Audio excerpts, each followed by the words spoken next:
Welcome back, little one. Are you ready for some more stories with Oma? We are continuing our read of Hitty, Her First 100 Years by Rachel Field. So snuggle in, get comfy, listen to the creak of the rocking chair, the quiet rain outside, as Oma reads the next adventure of Hitty the Little Doll. Are you ready? Chapter 13. In which I spend a disastrous New Year's and return to New England. I might still be in the Van Rensselaer family and being exhibited to Isabella's grandchildren if it had not been for the New Year's celebration of the following year. In those days, it was a far more important holiday than Christmas, and for weeks New York kitchens in that neighborhood had been active with preparations. Wonderful cakes were baked and iced, cookies and ginger nuts made, and mysterious bottles were brought up from the cellar to be ready for the hot toddies, eggnogs, and punches that would be served from New Year's Eve and on through the next day. Lily Van Rensselaer was pronounced of an age to receive callers with her mother and father in the drawing room, but Harry and Isabella were still considered too young to take much part in New Year's doings. They made up for this the days before by stealing down into the kitchen and nearly driving the cook and maids distracted with their samplings of everything. But when the day itself arrived and they were banished to the nursery upstairs, they felt very rebellious and aggrieved. From 11 o'clock on, there had been continuous rings at the front doorbell and poundings at the knocker. The sound of voices and laughter and clinking china floated up to us. The streets were thronged with people going about to pay New Year's calls. It was for this reason Isabella had been charged not to poke her nose beyond the front door. It was not a day for little girls to be abroad, for many of the gentlemen had been indulging in far too many toddies and eggnogs, and there were, besides, groups of rough men and ragamuffins from the poorer parts going about to get what they could from begging or taking. We could hear some of these gangs singing rowdy songs as they went by, some dressed in fantastic costumes they had collected from rag bags and ash barrels. Isabella stood the nursery as long as she could. Harry was no help, being completely taken up with a new carpenter's chest that had been given him, and the maids all too busy to amuse her.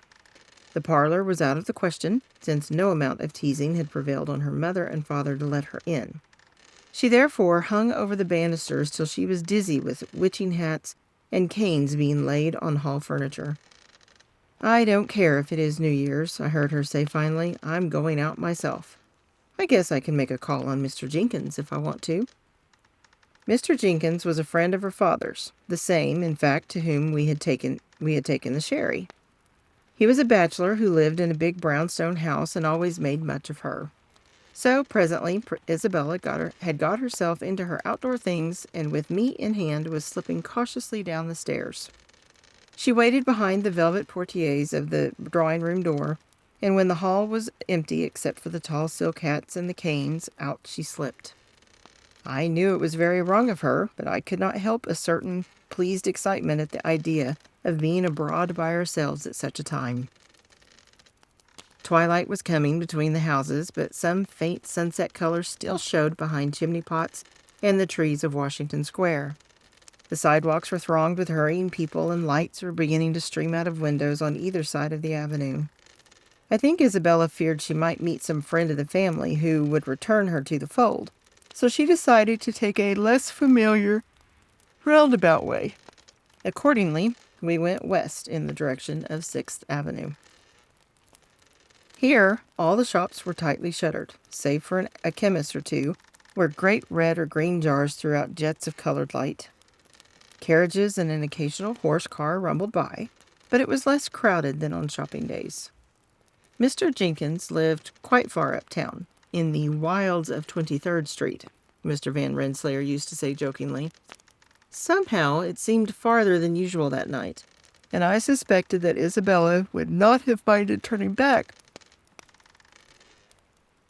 by the time we were nearing 16th Street. But once she had made up her mind up, nothing could change it, not even her own feelings. So on we went.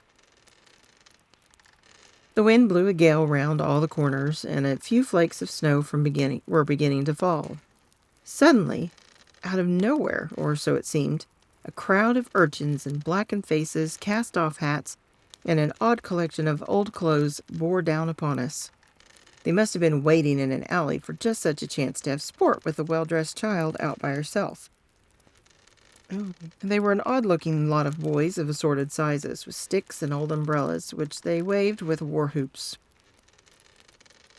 They wanted pennies, and I have no doubt if Isabella had had any to give them, they would have let us pass peacefully.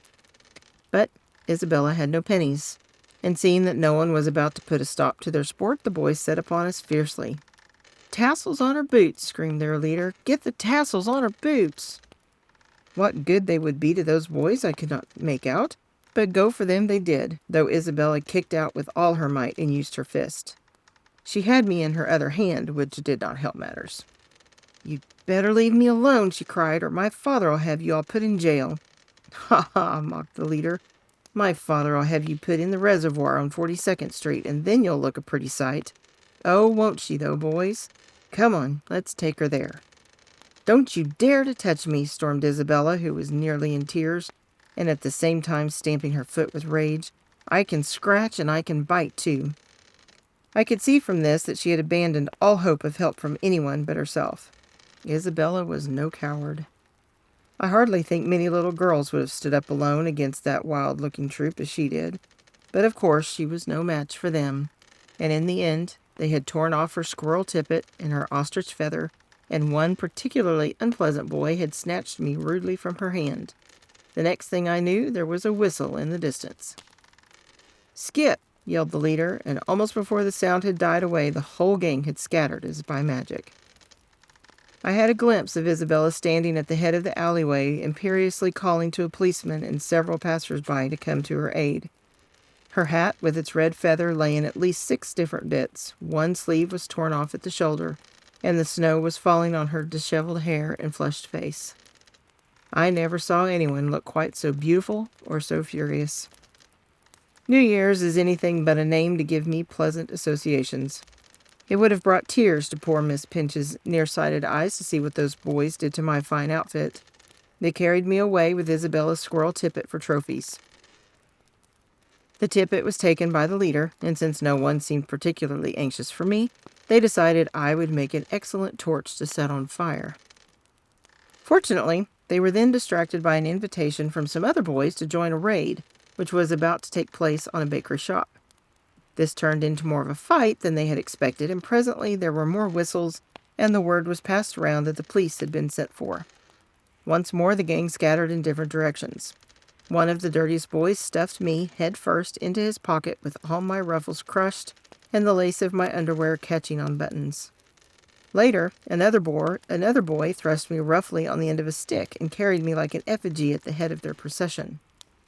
The point of the stick made a rent clear through to my chemise, and the snow, which was now falling steadily in big flakes, added to my bedraggled state.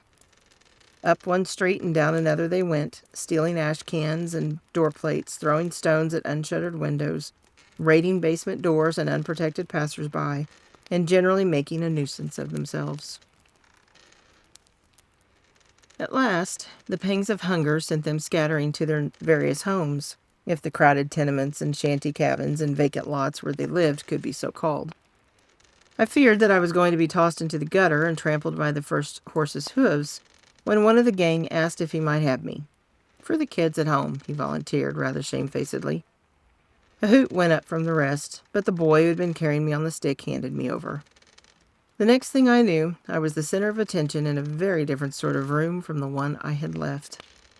An Irish cab driver's family were eating their New Year's supper in the kitchen of a tenement over a livery stable off Perry Street, and it was here that the boy, Tim Dooley, brought me. The table had no cloth, and the china was thick and cracked. It seemed to me that at least 10 children of assorted sizes were gathered round it, all clamoring for the stew. A big, red-faced woman was ladling from a kettle on the stove. As soon as the children caught sight of me, they turned their attention from the stew, and all demanded me at once. But Tim had plans of his own. A little cousin named Katie and her mother had come to spend New Year's with them, and it was for her that he had saved me from the boys. I felt relieved that I was not to belong to any of the young Dooleys, for a more noisy and destructive lot of children I have never seen. Before the evening was over, I wondered that there was a stick of furniture left in the place or a single plate or cup on the shelves. Katie was not very strong, or, I am happy to say, very boisterous. Tim had taken a great fancy to her, although she was only 9 and he was going on 14. She was a pretty child with soft black hair and blue eyes and a rather sad expression, like those in the engravings of good children in the little books of that time.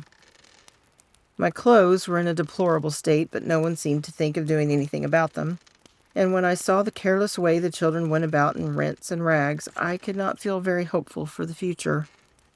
However, I was warm and safe, and Katie lavished much affection upon me, so I could not feel it right to complain, though I could not but have pangs of regret at the loss of my finery. But I told myself that it is no disgrace to come down a peg or two in the world.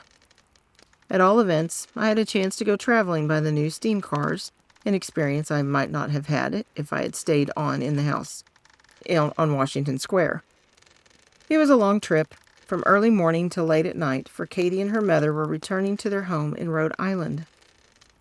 I felt terrified of the great black snorting engines when I first saw them rushing along the station platform, but once we were inside the car and settled on the hard seats, I gave myself up to the pleasure of staring out of the windows. After the stagecoach days, this seemed nothing short of miraculous. To see fields and cows, towns and houses slipping away faster than sand from an hourglass filled me with amazement. Katie's mother seemed almost as impressed as I, for I heard her talking with a woman across the aisle about the advantages of traveling by steam. Yes, she said, wagging her head solemnly, the inventions of men are terrible. I expect my Katie here will live to see 'em take to the air. You're right, agreed her neighbor. I'm thinking it's steam that makes the world go round nowadays. We stayed that night with a family in Providence, and the next morning drove over by wagon to Pawtucket. Here, Katie and her mother, who was a widow, lived with a number of relatives, brothers, sisters, aunts, and cousins, who worked in a yarn mill. Katie's mother stayed at home and kept house while they were away all day. It was a small house for so many people, but they were off before the mill whistle blew at 7 in the morning and returned in time for supper. Some of the uncles even worked on night shifts sometimes, so except for Sundays, I saw little of them. Katie was too delicate to attend school or play much with the noisy boys and girls of the neighborhood. She was generally in the kitchen, watching the various pots and kettles her mother had on the stove, ready to call out when any threatened to boil over. Her mother could then be washing or ironing or tidying the rooms upstairs. I cannot say it was a very exciting life for me, after what I had been used to. Still, I knew I was a comfort to Katie, and that means much to a doll. Heretofore, I had spent little time in kitchens, and now I grew familiar with the various jars and bowls and crocks on the shelves. I also took a new interest in spices, such as ginger, cinnamon, and citron. They never failed to bring back to me memories of the island and far places. Indeed, one day, when Katie's mother gave her a nutmeg to grate, I was quite overcome by the memory of the monkeys about my old temple, especially the monkey who had brought me one of these. Sometimes I sat on the shelf directly over the fire with steam rising in clouds about me from the old black tea kettle, and once I narrowly escaped falling into the donut fat. One warm spring day, Katie sat too long on the doorstep and took a bad cold. She was put to bed and dosed and done up in red flannel, but without much goods coming of it. Finally, one of her aunts fetched a doctor in, and he said she was a very sick child and must go as soon as possible to a place he knew in the country where they gave children proper food and care. Her mother cried and carried on over this, but the rest told her she mustn't be foolish. And so after a few weeks, Katie was better and pronounced ready for the change. Her things were done up in several boxes, and she and I were both put aboard another train in the care of a kindly conductor. It wasn't such a long ride this time, and after a while we were set down at a country station where a man in a buggy met us. This was the hired man who worked on the farm that was to make Katy completely well by the end of the summer. It was July, I remember, and the fields on either side of the road were yellow and white with daisies and black-eyed Susans. I had not seen these since the days in Maine, and it seemed next best to meeting the Prebbles again. The hired man's name was Amos. He was very pleasant and talkative all the way. He pointed out different farms we passed and told how many cows and pigs and chickens they kept. But Katy was more interested in how many children there were in each family, and he was never quite so sure about that. Mrs. Brackett met us when we pulled up at the back door of a white farmhouse.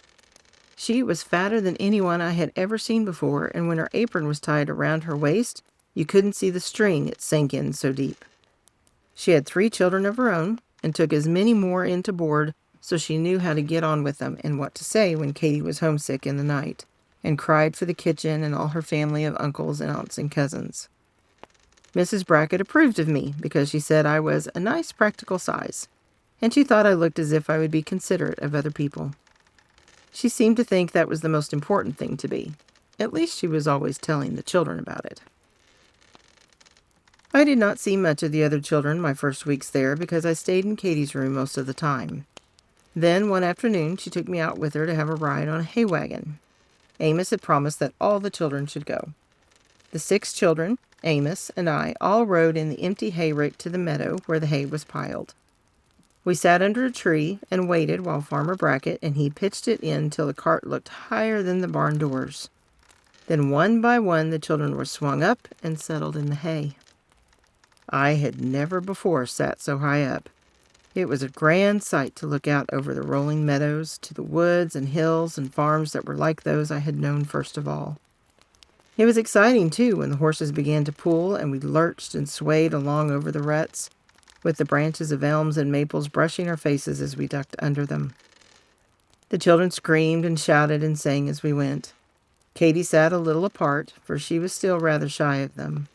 She held me in her lap and looked off dreamily to the river and the distant Brackett farm. Suddenly, Willie Brackett began to cry and jump about. "Oh," he squealed, "there's mice under me. I'm sitting on a nest of mice." He didn't mind that, but the 3 girls did. They began to cry and crawl away so that it is a wonder none of them fell over the edge. At last, Amos had to stop the horses and climb up to quiet them. He stuck his pitchfork in the hay and finally succeeded in finding the nest, which he put out in a nearby field, tiny pink mice and all. He was far too kind-hearted to let any harm come to them, and he told the little girls not to be afraid if they sat on any more. But in the excitement, Katy let go of me. Somehow or other, I was trodden down under the children's feet and became more and more deeply buried in the hay. It was not until we reached the barn, however, and the children had been lifted off, that my loss was discovered. "Never mind," I heard Amos tell Katy. "I'll find her for you when I pitch the hay into the loft." I was torn between my hope that he would find me and my fear of the exceedingly sharp prongs of his pitchfork.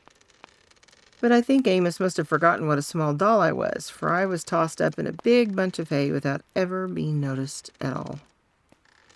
Later on, he brought the boys and Katy too, and they all went on a search for me in the loft. I could hear them very near sometimes. Their hands almost touched me several times, but never quite. "I declare that doll acts plumb witched away to me," I heard Amos declare, and I wished I could tell him that his great boot was at that moment all but on me. More hay was pitched in next day, and I suppose in time the children gave up looking for me. We are easily forgotten once we are out of sight, I have discovered, and I have no doubt that as Katy grew stronger and could romp and play with the others, she no longer felt the need of my company. Well, it was far from unpleasant in the hayloft. A softer bed I could not have found, or one more sweet and warm in winter. More than one season's mowing was tossed in over me, and gradually I became shifted about so that I lay in a far corner where the hay was practically never touched. I had plenty of time for reflection during the years that followed. Barn swallows and field mice were my only company. I came to be upon the most friendly terms with them, especially the latter. I saw whole generations of field mice grow from babyhood to maturity. Indeed, during some of the coldest winter weather, I was very glad to be near to them for warmth as well as for companionship. A hayloft is not the neatest place in the world, and as time went on, I grew very dusty. Sometimes the mice took pity on my sad state, and when they were washing off their babies' faces, they would wash mine too.